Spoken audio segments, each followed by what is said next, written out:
Hey guys, welcome back to the Curly Reader. My name's Amanda, and today we are going to be doing a bit of a belated top 5 of summer.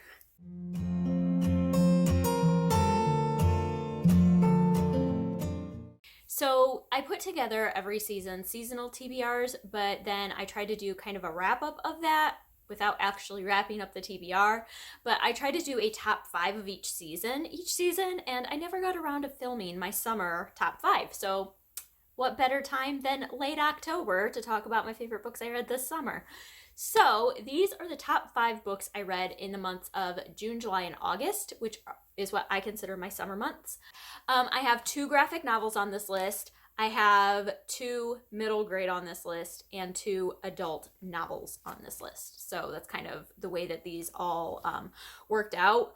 Of all of these books, I physically read every single one of them. And so I think that that kind of says something. I feel like when I physically read books, I enjoy them more. I take more time to process them and all that. So I think that that probably lent to this a little bit. But anyway, let's just get into this. The first one on this list is Kindred, the graphic novel adaptation.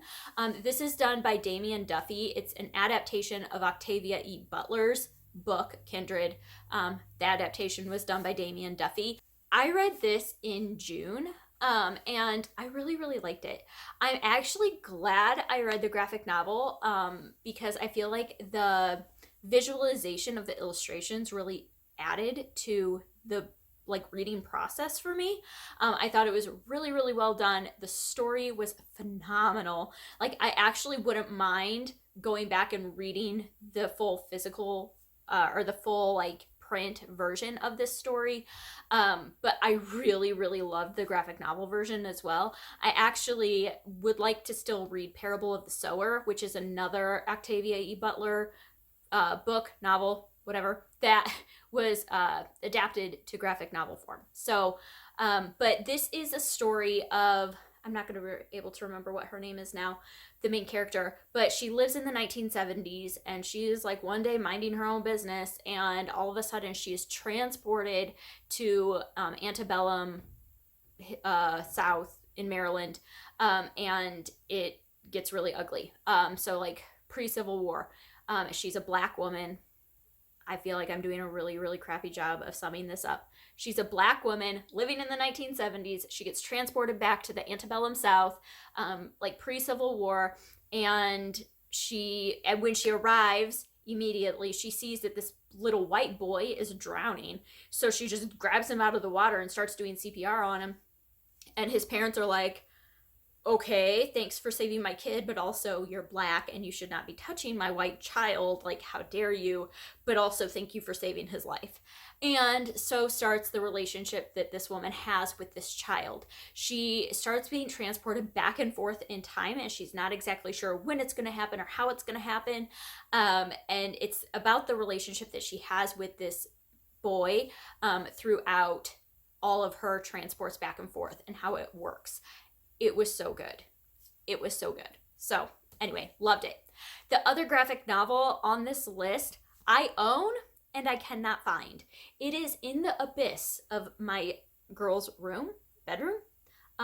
They have bookshelves actually, and most of their books are very well taken care of on their bookshelves. This one is MIA currently. I don't know if I lent it to somebody or if it's just MIA. But this is Brave by Svetlana Chmakova. Sorry, that's a tongue twister to pronounce. There are actually 3 books currently in her, I think it's Sunnybrook or Sunnyside Middle School companion series, and this one, Brave, is my favorite. I read all 3 of them. In my wrap up you can kind of see my review of all 3 of them. Brave, hands down, was my favorite. It follows our main character. It's a boy. I don't remember what his name is because do I ever remember characters' names? No. But it is a boy. He's in middle school and he just kind of wants to fit in. He can't find his people. He thinks he's found his group. He's in the art club, but then occasionally some of the people will just make remarks to him that are making fun of him, and they're like, oh, but we're just kidding, wink wink, nudge nudge. And then he kind of he decides he wants to try to get in with the newspaper group. And then he finds out that they're befriending him for a different reason. And it's just kind of about him coming to terms with the fact that he's being bullied and how he can address that. This book talks a lot about recognizing the signs of bullying and when you're being bullied and being aware of it, and how to process that and how to get help. And it was so good. I love this book so much. So that one went on the list. All right, and then these last three I actually have here. The other middle grade book that made it on this list is Everything Else in the Universe by Tracy Holzer. This is one that was just a cover buy for me. I got it because I like the cover. Never heard of this author before, never heard of this book before, but this is about a girl. It's set during the Vietnam War, and it is about a girl whose father goes to war and comes back without an arm. And it's kind of about her processing that and her processing him processing it. But in this book, she meets a friend and they form this very special friendship. There's a lot of conversation in this book about the Vietnam War and how the climate was in the United States surrounding that, how people were not kind to the Vietnam vets. Other veterans were not kind to the Vietnam vets. They really shunned them and treated them horribly. And that's talked about a lot in this. It was so great. I cried. It was just beautiful. I really, really loved it. And it's a book that I've never heard anybody else ever talk about. And it is one of my favorite books of like middle grade books that I've read this year. It was just so touching. So that one made it onto the list. Another one that I put on my top 5 is A Gentleman in Moscow by Amor Towles. This was a beast to get through. This is very lengthy. It is a very character-driven novel. This is about a gentleman who lives in Moscow. And in 1922, he's 30 years old, and he is deemed an unrepentant aristocrat by the Bolshevik tribunal. And so he is sentenced to live at the Metropole Hotel in Moscow for the rest of his life. If he leaves the hotel, he'll be arrested. And so this just follows him throughout his life.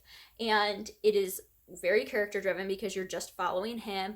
It's about the relationships he makes with the other guests at the hotel, with the staff at the hotel. This book, the writing in this book, Amor Towles' writing was so beautiful. That's why I loved this book so much. It's just because the writing was so beautifully done. And so it's so beautiful. It's so good. I love the relationships in this and the development of those relationships. Anyway, loved it.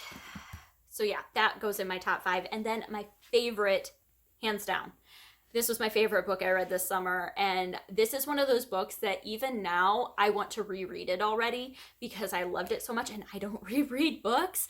But you guys, this book, The Martian by Andy Weir. I don't know how I had never read this before, but I read this during Reading Rush. My mind just went blank for a minute. But I read this during Reading Rush and it was so good. Like, it's so good. There is swearing in it. Like, know that going into it, that there are multiple F words in this book. But they aren't, I don't feel like they're overused. It's just, I love this book so much. This follows Mark Watney, who is an astronaut, and he's on Mars. He's like sent with a group to Mars for a mission, and then something goes wrong and they have to evacuate, and they think he's dead, and he's not. So they leave him there, and then he comes to, and everybody's gone, and he has to figure out how to survive on Mars until somebody can get back for him, which is like in like years. So, this was so good. I love this so much. The movie does not do it justice. The movie's good. The movie's not as good as the book. So love this book. Ugh, so much. So those were my 5 favorite books that I read this summer. It was interesting now, a few months later, like going back and reflecting on everything I read this summer and what I really loved and made a lasting impact. I feel like if I had made this video at the end of August, it might be a different 5 books, but I think giving it that time, like, these are the ones that left an impression. So anyway, If you have read any of these, if you have thoughts about any of these, I would love to hear those down below in the comment section. You can also connect with me on Instagram. My handle is linked down below as well. And yeah, that's it for this time around. So I hope that you enjoyed this, and I hope that you stick around and subscribe. And until next time, see ya.